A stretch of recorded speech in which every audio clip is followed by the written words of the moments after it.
Yeah, hi there. These comments are for 1036. These are the last four digits of your student Social Security number or your student number. So I want to listen to the post-test that you did over at my online course called the 7-Step System to Pass the TOEFL IBT. So the purpose of having you complete the post-test is so that I can give you an intelligibility score so you can understand how easy or difficult it is for native speakers to understand you, and I can also recommend some specific lessons that you can review to strengthen any problems that you might be having right now.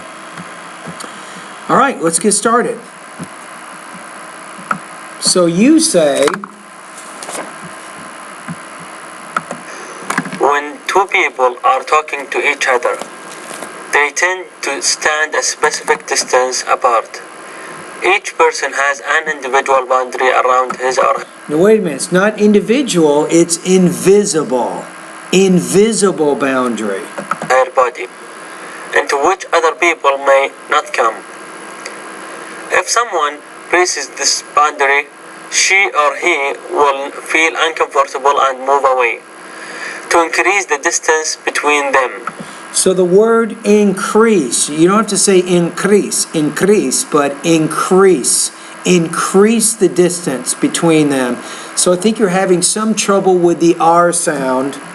You want to work on trying to pronounce that a little bit more clearly. The major expression is family members and other loved ones.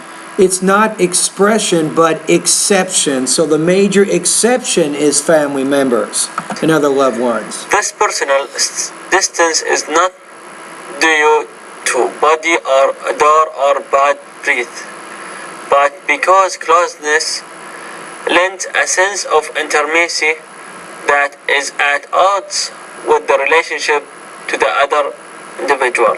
And the final word is intimacy. The stress is on that first syllable, intimacy. So overall your reading is too slow and you're putting a little too much emphasis on every word. Interestingly, the average person distance varies from culture to culture. You want to say there varies from culture to culture. Americans tend to require more personal space than in other culture. Therefore, don't forget your S, cultures. or if you try to get too close to an American during your conversation, and say they're not during, but during. So again, the R sound, you want to practice that a little bit more. he or she will feel that you are in his face and will try to back away. Usually when we take a word like back and then the first sound of the next word is a vowel, we use what's called blending. We say back away. Try to be aware of this. So, if the person to whom you are speaking backs away a little, don't try to close the gap. You'd say here, don't try to close the gap. So when you're using close as a verb, you pronounce the S as a Z. When you're using it not as a verb, maybe I will drive close to the school more as an adverb. You don't pronounce it, you pronounce it more as an S. So close as an adverb or close as a verb. Also, try to avoid physical contact while you would say there contact, because contact is a noun. Now if it's a verb, contact. But in this case, contact.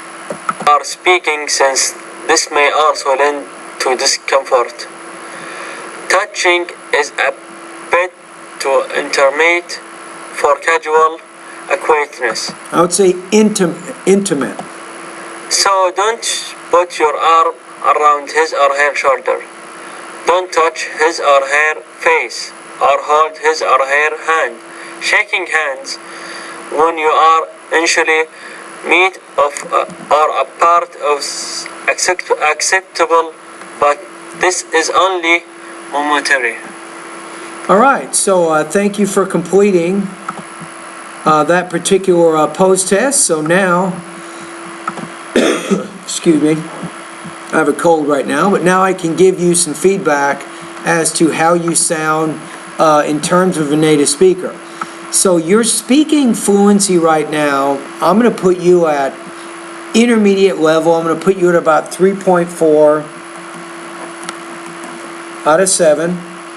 So you have a very heavy non-native speaker accent. When you're reading those 3 paragraphs, you're trying to put equal emphasis on almost everything, and you're pausing way too much. So you want to definitely work on your pronunciation. So what do? I do have some lessons I think that can benefit you, that can help you get better. You can study the lessons and improve, or not, and stay the same. I hope that you will study the lessons. Okay, so let's take a look at some of the recommendations. Let me go to the pronunciation. You may want to do this too. Go to the pronunciation section of my online course.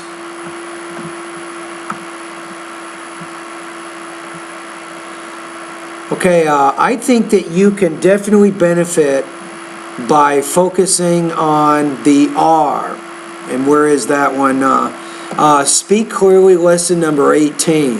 And that will tell you a little bit more about how to correctly pronounce the R consonant sound. Remember, you're saying more right. I say right. So you're not quite sure how to pronounce that sound, or you're pronouncing it the way that you pronounce it in your first language. That might be what you're doing there. Beginning with lessons 25 through 48, you really have a lot of work ahead of you here. I recommend pretty much all the lessons. Word stress, I think you need a lot more practice with word stress. So you should review lessons 29, 30, 31, and 32. And remember, in each of these lessons, there is an exercise where you can post your sample recordings at my Better TOEFL Scores talk group. So I recommend that you join that talk group so that you can begin posting your practice exercises to these areas. You also need practice with sentence rhythm. So review lessons 32, 33, 34, and 35. I think you need more practice with intonation. Lessons 36, 37, 38, 39, and 40. And you also need, as I pointed out in my recommendations, you need some practice with your thought groups and blending. And that's lessons 41, 42, 43, and 44.